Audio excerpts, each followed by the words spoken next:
यहाँ पे मैं स्पॉट क्लोजिंग बेसिस 445 का स्टॉप लॉस रखूंगा। ये एक मेक और ब्रेक लेवल है स्टॉक के लिए। अगर 445 के नीचे क्लोज हो जाए तो शायद ये पूरा एक फीकर जोन में चला जाएगा। तो फिलहाल एक अच्छे सपोर्ट पे है, तो यहाँ पे मैं एक लॉन्ग रेकमेंड करूंगा।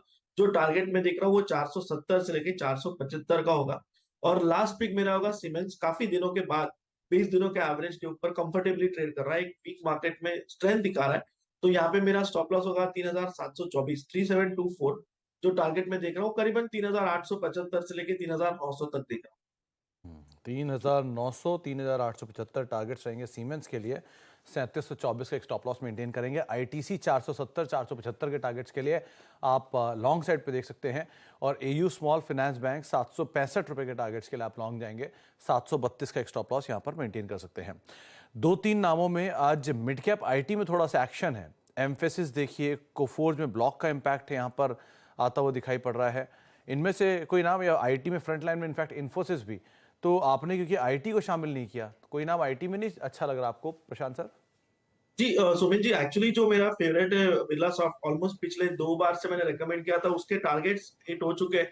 तो अभी थोड़ा सा स्ट्रेस्ड है, इसलिए मैंने वो रिकमेंडेशन से बाहर रखा। बट डेफिनेटली मुझे वो स्ट्रांग लग रहा है। नेक्स्ट स्टॉक जो मेरे रडार में आ रहा है, बट मैं थोड़ा एक दिन की क्लोजिंग के लिए वेट करूंगा, होगा परसिस्टेंट। अगर हम अभी स्पॉट को देखें तो 5080 पे ट्रेड कर रहा है ये स्टॉक। अगर 5100 के ऊपर क्लोज हो जाए, मैं आज के दिन वेट करूंगा। बट ये अगर क्लोज होता है 5100 पे, तो डेफिनेटली मैं एक ट्रेड इनिशिएट करूंगा। Stop loss 5025, 5025। और मेरा टारगेट होगा 5250 से लेके 5300 तक। रेंज ब्रेकआउट हो जाएगी अगर ये 5100 के ऊपर क्लोज हो। और मुझे लग रहा है वहां से रेंज की जो डेप्थ है वो कंफर्टेबली रेप्लिकेट होनी चाहिए। एक बारी जीएमआर इंफ्रा और देखिए, आज बढ़िया तेजी में एफ के टॉप गेनर में है। तो क्योंकि जिस तरह की तेजी इसने दिखाई है और जो नंबर सपोर्टिव है, उसके हिसाब से शॉर्ट बनता है क्या यहाँ से अब ऊपर का एक स्टॉप लॉस लेके? जी सुमित जी, इस ट्रेंड को मैं शॉर्ट करने के बारे में सोच भी नहीं पाऊंगा, क्योंकि नॉर्मली अगर आपने मेरी ट्रेडिंग स्टाइल देखी होगी तो मैं रिस्क रिवॉर्ड को बहुत ज्यादा इंपॉर्टेंस देता हूँ। स्टॉप लॉस भी हो तो वो छोटा होना चाहिए, बट रिवॉर्ड जब मिले तो बड़ा होना चाहिए। यहाँ पे अगर मैं स्टॉप लॉस रखना चाहूँ तो वो होगा करीबन 72 का। और वो भी एक इमोशनल स्टॉप लॉस होगा, लॉजिकल स्टॉप लॉस नहीं होगा।